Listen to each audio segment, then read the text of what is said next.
Hello students, welcome to Eduauraa. This is your favorite Professor Arpan again with the new session. So students, what's there in this session? Yes students, today we will be discussing about past year MCQs of the most interesting topic of mathematics, that is none other than trigo. The angle of elevation of the top of a vertical tower standing on a horizontal plane is observed to be 45 degree at a point A on plane. Let B be the point 30 meter vertically above the point A. If the angle of elevation of the top of the tower from B is 30 degree, then the distance of the foot of the tower from point A is what?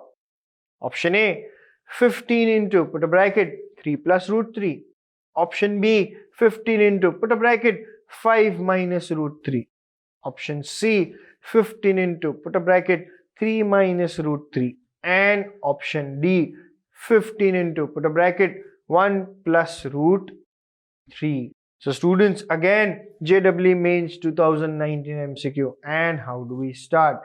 So students, such type of sums, the most important part is to draw your diagrams. So let's draw the diagram first according to a given condition, and then we will start with the sum.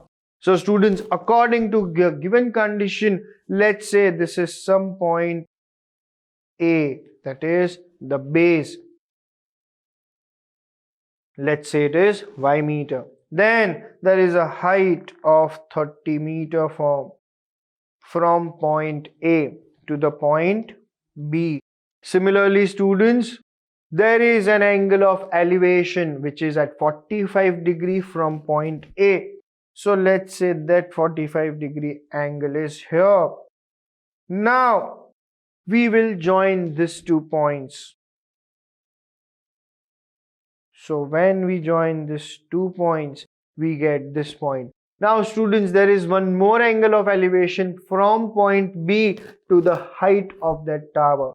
So let's say this is your 30 degree from point B. Let's say that point on the tower is T. So the height from point B is x. So students, the height from point T to point P be x meters.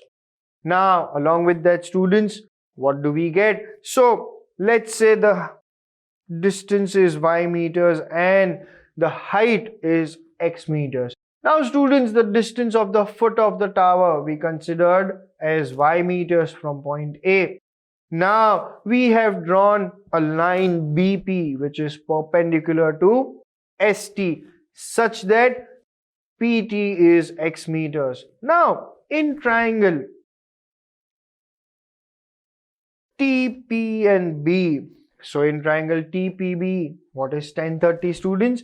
We have tan 30 degree as x upon y.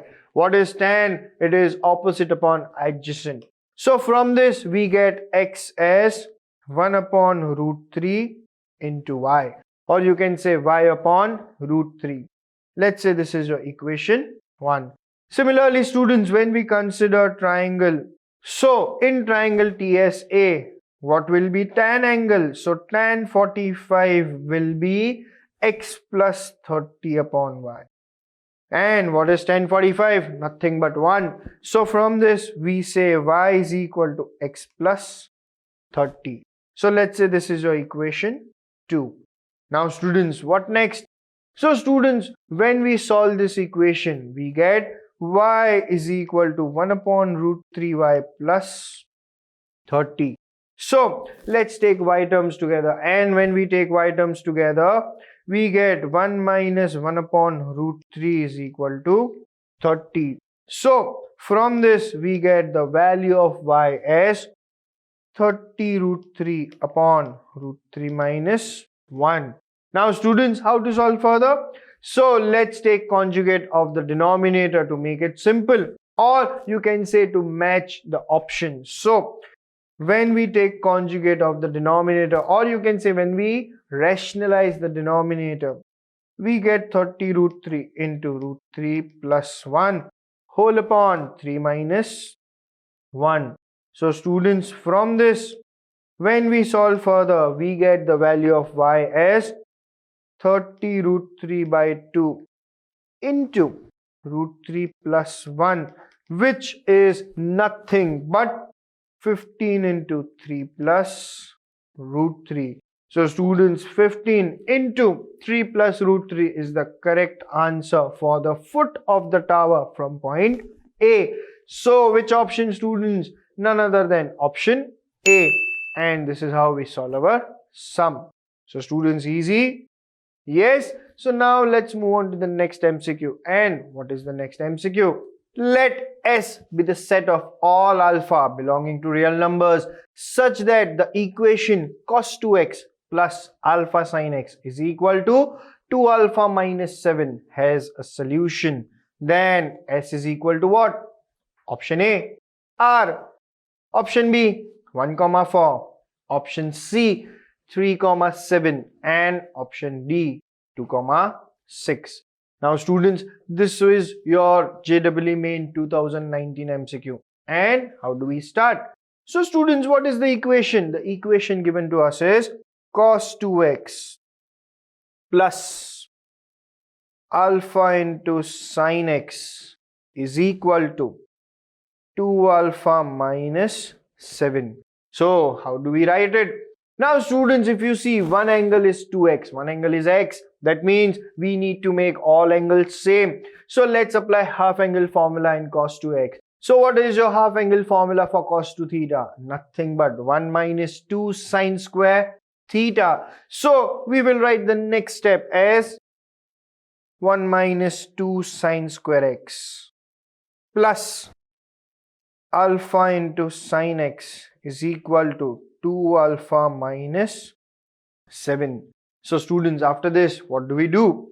Now let's take all terms on one side. So we get 2 sine square x minus alpha sin x plus 2 alpha minus 8 equals to 0. Now students, if you see properly, this is forming a quadratic equation in terms of sine square x. So let's find out factors first.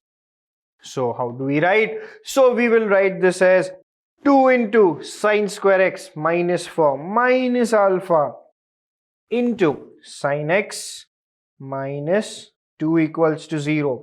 So students, sine square x minus 4 can be written as sin x minus 2 into sin x plus 2. So the next step will become 2 into sin x minus 2 into sin x plus 2 minus alpha into sin x minus 2 equals to 0.